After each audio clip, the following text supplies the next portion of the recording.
Welcome to Read Between the Lines, a book podcast. I am your host, Molly Southgate, and today I'm interviewing. Travis Baldree. Hey there, how are you doing today? I'm doing fabulous. How are you? I'm doing great. I'm so excited to talk, and I want to hear. Can you tell me about your books? So the book that I'm best known for is Legends and Lattes, which is basically a cozy fantasy novel about a orc mercenary in her 40s who decides to retire from adventuring to open a coffee shop in a town that has never heard of coffee before. And it was a book that was written for National Novel Writing Month in 2021 and had a really improbable journey to becoming a traditionally published book.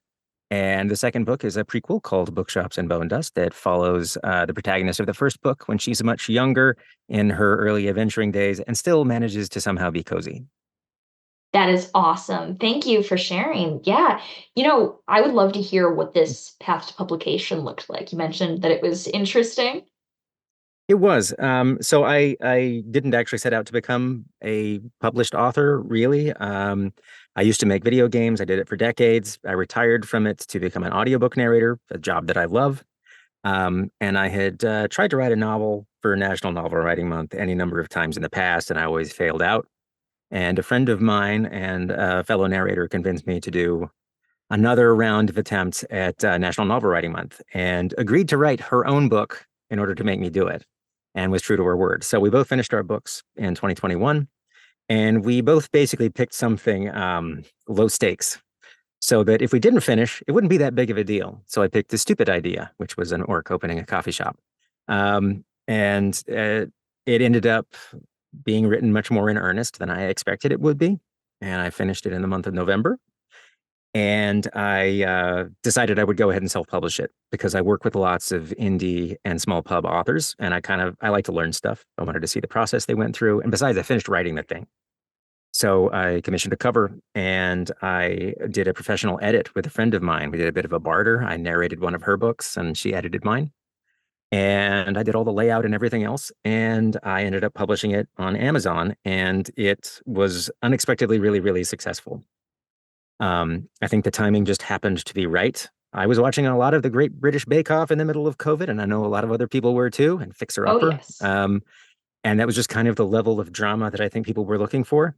And so I can't claim any real foresight. But lots of people ended up picking up and enjoying the book. And as a result, agents approached me. I would never Mhm. have considered going to traditional publication or going through the agency process. And I said, why not? What have I got to lose? And I picked an agent purely on vibes. And that she took it out on submission, and I think within 48 hours, Tor UK had come back with a preempt offer. And again, I said, well, why not? And after that, it was kind of a very rapid transition from self-pub to traditionally published, and also writing a second book in the 6 months following that. And it's actually been a very rewarding and enjoyable journey, but definitely not one I thought I was going to go on. That is fantastic. Now, at what point in the writing process did you realize, like, I am serious about this. I want this to be a book. When did I you think I put that was in? I think I was serious about the approach from the beginning because I always seem to be. Any hobby I managed to turn into a job. So while the stakes were low in terms of how much I had invested into the concept, I still tried to treat it like real work Mhm. that I intended to to be professionally done as I could do it. So from day one, I think that was the case, at least for me. I think that's really important with writing, no matter what the idea is, that you do have that level of importance with it, where you're I mean, looking at this as a job and this is it, yeah. yeah. There's a King quote, "Do not come lightly to the page." I think I want to say that's what it is. Quote. Kind of in that same vein, do you have a favorite piece of writing advice or a quote? Um, um, what's a good? But another Stephen King quote, what to write is human, to edit is divine. I think editorial is often undervalued, and I think is hugely important. But if I were to say a piece of advice that seemed relevant to me while I was writing, it's that a simple idea isn't unworthy. I think a lot of times as authors, we get caught up in, I have to have the biggest, best idea. my idea is what's going to make my book stand out. But I think no matter what idea you have, partway through the book, it loses its shine and it just doesn't seem that cool anymore. But if you write a book that has something that's relatable to you and you find like the beating heart of it, that gets you to the end of it. So I think just letting yourself believe that the idea isn't what's the most important thing. It's how you approach the idea. That is so true. Oh my gosh, absolutely. Yeah. You know, I love that. I love this idea of like a cozy fantasy novel. What interested you in that idea specifically? I initially, I'm honestly, it really gets down to the fact that it was the middle of COVID. If you had told me at any other time that this is the kind of book that I would write, I would have said you were crazy. It was just what I needed. And it turns out I think that it was what other people happened to need at the same time too. I didn't want a red wedding. There didn't need to be any deaths of beloved characters. I just wasn't interested in that level of conflict and angst. In fact, the idea was a bit of a joke. I was in my narration Discord and I said, what I really want is a Hallmark movie set in a fantasy novel. And that is more or less what I wanted. But it was because it's what I felt like it's what I needed. Oh my gosh, yes, I completely get that. Yeah. You know, what was your world building process like for this book versus the second one? Um, they were both kind of similar. One of the interesting things about writing cozy fantasy is that it's not fantasy tourism, at least in my mind. You know, you think of like big doorstopper fantasy books that are all about taking you to another world and unraveling all of the lore and all and making it seem like a real place to you with all of these unexpected sights and magic and what have you. I think for cozy fantasy, a lot of what you're trying to do is trade unfamiliarity because you're trying to make you not have to journey too far to get to it. It's like comfort food in a way. And I don't mean that to devalue comfort food. I like comfort food. But if you want to feel good and comforted when you go and sit down to a meal, you don't get lutefisk unless that's what you grew up on. You eat something that you are familiar with. You don't have to go journey too far to meet it. And I think that for me, that's what felt important. So um, while I do have unique bits of world building, I kind of tuck them around the edges. And a lot of the more obvious elements don't require a lot of foreknowledge and don't require any pages of lore dump to tell you about orcish history for the last 400 years so you know how to relate to the main character. Um, and I think that's just kind of important for this sort of story. And I largely approached the second story the same way. As far as world building, the most interesting parts for that one for me were that I got to, because I felt like I'd established that this is a comfortable place to be, I got to tuck a few more things in around the corners and I let them come to the forefront a little bit more because I feel like you've already established your comfort here. And just the because it's a prequel, the challenge of kind of interlocking with the other book in a way that hopefully feels satisfying and like I planned it. Yeah, what was that like writing it as a prequel and having to tie in with the first one? Um, from the outset, I kind of knew how I wanted it to interlock at the end. I knew where I wanted it to go. But it was not the book that I was originally going to write either. So I can't say that I had a lot of foresight when I wrote the first book saying, boy, I can't wait to go back 20 years and say how she got here. I actually tried to write three other books that all were kind of parallel that I threw away because they weren't the right books to write at that time before I went back and decided to write a prequel. Um, and to a certain extent, I mean, some people just don't like prequels because they don't like knowing where everybody ends up. And I ended up writing a prequel that's basically about the idea that prequels have value, like the things that you used to do, the things that already happened to you, maybe the relationship that didn't work out or the job that you didn't keep. But those things are all formative to the person that you become. And it's honestly about that idea. So I found that an interesting inroads into writing a prequel. Thankfully, I don't have a whole lot of continuity. There wasn't like a huge cast of characters and a long history in Legends and Lattes that I had to make sure balanced just perfectly. So it was mostly about hinting at the kind of person somebody's going to become, making sure that you recognize them, but they're still understandably different at a different point in their life. Now, would you recommend reading the prequel first or the first one first? Honestly, I think publication order is the way to read them. I think that the prequel lands a little bit better, especially with the epilogue as written, um, and ultimately strengthens the first book. But they're designed to stand alone. You can read them in either order, and I know plenty of people have, but I think Legends and Lattes works best as the first read. Interesting. Okay. So you were talking earlier about how you used to work developing video games and now you're narrating audiobooks. Has that influenced your writing in any way? Both of them have in really different ways. Building video games is very good for training you to do creative work on a timeline. Because making video games is like setting a giant pile of money in the middle of a table and lighting it on fire. And when it's all burned away, you hope a new pile of money appears. And in the meantime, you make something creative and artistic that people will respond to, which is a certain mindset. Audiobooks are useful for a variety of reasons. One, is that the act of reading out loud makes it very clear what your personal taste is. It crystallizes what you like and do not like in a book, not in an objective way, just very subjectively. This is what I think my voice is. This is what I like and what I don't like. Because when you're reading in your head on a page, if there's something that doesn't work for you or that's a little boring, you just sort of skim past it. You don't Mhm. get to do that as an audiobook narrator. You have to squeeze all the juice out of every word. So when something's really slow, you really perceive it. Or when something feels irrelevant, you really perceive it. Or when something is great, you also really perceive it. And you have a very strong connection to why that worked for you, which I think is really instructive. I found it incredibly useful. And I can see the difference in writing that I did before I was a narrator and after. It just answers a lot of questions that you would normally have had to write way more words to answer for yourself. The second thing that happens is that you develop an incredibly strong interior voice. I know exactly what my voice sounds like in my head, and I can hear what words sound like before I've said them. That's just a skill that you develop over time as a narrator.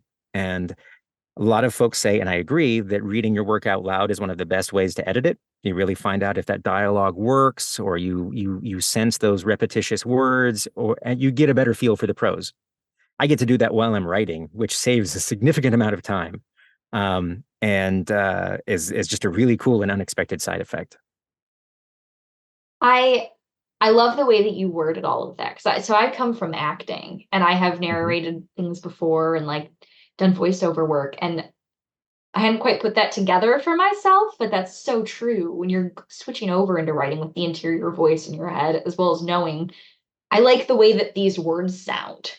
Mhm. This is a way that you can write and kind of putting that different prose prosaic styles together. I just love the way that you said that.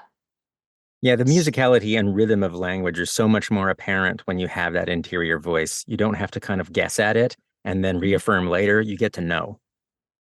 So did you start writing after you started narrating, or did you write when you were younger too? I wrote when I was younger. I've written a bunch of shorts and a couple of novellas. None of them I ever published. And I made my attempt at like some sort of Wheel of Time pastiche novel back in high school. Desperately wanted to write it. It was at least 50% glossary. It was awful. So it's something I always wanted to do. And I think people who like writing and like language and words are all naturally attracted to narration too. So I think it makes sense that I eventually found my way there. Mhm. Now, you are clearly in so many different creative areas. What is your favorite form of storytelling? Whether that is for you or one that you like to take in? For me to experience, when it's done well, I think audiobooks are one of the best. I think writing is kind of an imperfect version of oral storytelling, and that oral storytelling is some of the most impactful storytelling you can do. Obviously, movies are great, but you can have a much longer audiobook, and there's so much more story that you can tell, and you can delve so much more into the interiority of a character. Um, so I think audio, especially if it's done right, it's a delicate thing because the wrong narrator for a book can make or break it in audio. But when it's Mhm. done right and it really, really works, it's really incredible. For myself, if I could read every book out loud to myself that I enjoyed, that's the way I would do it if I had the time, because you get, for me, the most elevated version of the book. Because again, you're not distracted. There's no skimming. If something emotional is happening, or you have to actually articulate that, and it's really, really great. And I think as a listener, it's different hearing something. So I love both. I love listening to audiobooks as well as reading. But Mhm. when you're listening, it's almost like talking to a friend and you're hearing this person confess these things and say these things, and it can have a much more intense emotional impact a lot of the time. It can. It can. I feel like the simplest example of that is a joke, like a funny book. Mhm. A lot of us aren't very funny, and we read a book that's funny, and it doesn't, the humor doesn't necessarily land because so much of it is timing and delivery. A joke is so much timing and delivery. You can have anybody stand up on a stage and read a joke out loud, but some people are going to be funnier than others. And in the same way that you have a narrator that understands the joke and can deliver that joke in a way that makes you laugh, I think that's just a microcosm of what happens for every other emotion. For sure. Now, kind of bringing it back to your writing process, as someone also congratulations for successfully completing NaNoWriMo. As someone that did that though, what steps did you take in your pre-work? Did you outline or did you just go straight into it? I now have to outline. I will say that every other book that I attempted to write and failed, I didn't outline. I'm not saying that anybody else should outline, but I am saying that if you've been trying and whatever you've been doing hasn't working, maybe try the other thing you didn't want to try, which is what I did. Desperately did not want to outline. But that's what works for me. Also, I have to do a specific kind of outlining. I don't do the bullet point thing where it's just here's all the stuff that happens in a chapter until I get to the end of the book. I actually have to, in plain English sentences, say what happens in the chapter, like I'm telling it to another person, because I find that that untangles lots of logical problems that otherwise would have stymied me when I actually sat down to write. Because what happened when I attempted to outline before at any point was I'd get halfway through the chapter and I have my bullet points of what needs to happen, but somehow I've missed some connective tissue. This person needed to be over here, or this doesn't make logical sense, or, you know, how did this actually happen? How do I get from point A to point B? But if I have to say it in sentences, it makes me think that through. And then instead of writing 800 words that I don't want to throw away, I know where I'm going before I write it down. And that's hugely useful for me. That makes sense. Yeah. Now, what is your favorite part of the writing process? Being done, looking back over it, I really, Yeah. I enjoy editing, but I like having finished. For me, the actual act of writing is work. I sit down Mhm. and I lay the bricks until it's all done. And I'm jealous of people that just kind of transcendently, joyously write because I get like little moments of that, but largely it's work. And you know, you've got this many bricks to lay down. Um, and I wish I felt a little differently about that. But the net effect when you're done is really rewarding. I guess if I was going to say that, I say maybe a more enjoyable answer would be that my favorite part of writing is after you're done communicating with people who responded to something that you wrote, who had the same experience and let you know that they felt the same things is super cool. And I did not expect it to be as cool as it is. You put little bits of yourself in, and when somebody else recognizes it, it's this really kind of profound connection that I did not expect. That is fantastic. Okay, wait, I have a question though. When are you really done? Do you consider it done when you've turned it into the publisher? Do you consider it done when you've finished editing, when it's published, when it's what point is done for Um, you? I I mean, I think when the editorial rounds have been completed, that's what feels like done to me. I mean, honestly, in some ways, it never feels done because if anybody points a typo out to me after it's been released, I'm like, oh, it's not done. I thought it was, Mhm. but it's not. There's still something left to fix. But in the broadest terms, I think once it's been through at least one editorial pass, where you make sure that nothing structural is going to change, and then you haven't really misapprehended how the story's going to land. Beyond that, it's just tucking in corners, arguing over commas. Yeah. All right, and I also want to circle back to the other part of what you said, your second answer.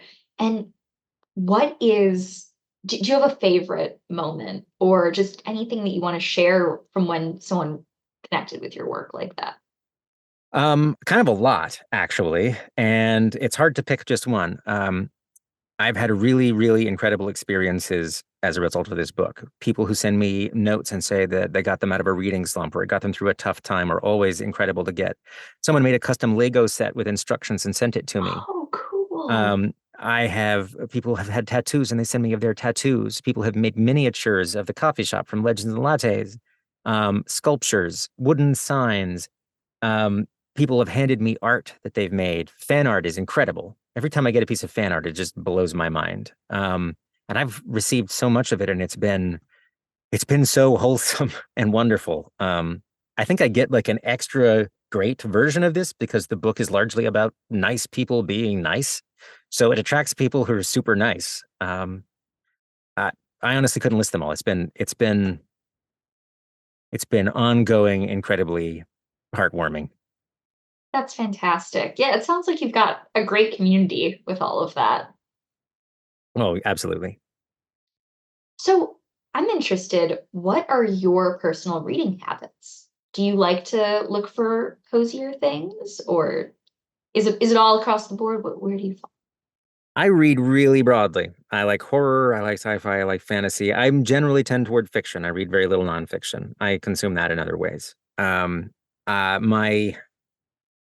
My leisure reading is really constrained for the last few years because I'm reading all the time and being paid for it. So I don't pick those books.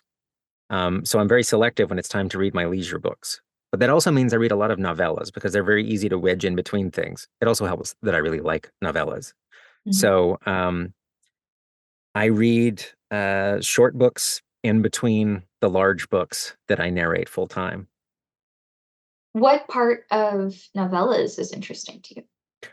I think that you really get to land an idea. It's kind of like I think that in the same way that short stories function, where you've got like a really central premise or vibe or feeling that you want to get across, um, you only have so much room to work with. So everything is in service of that. You don't go wander off into any blind alleys because you really don't have time to. And I just find something very satisfying about them. They're like a direct punch. Yeah, I completely get that. That's how I feel about short stories. Yeah, short stories are fabulous. And I wish that people bought and read more short stories. I agree. I agree. I've had some absolutely amazing short story authors on this show before, and every time I'm just blown away when I read them and look at Oh, their they're so work. good. All right, this is kind of a big question, Hmm. but have you ever read a book so good that it changed the way you write? Um, I've read a bunch of books that have changed the way I write.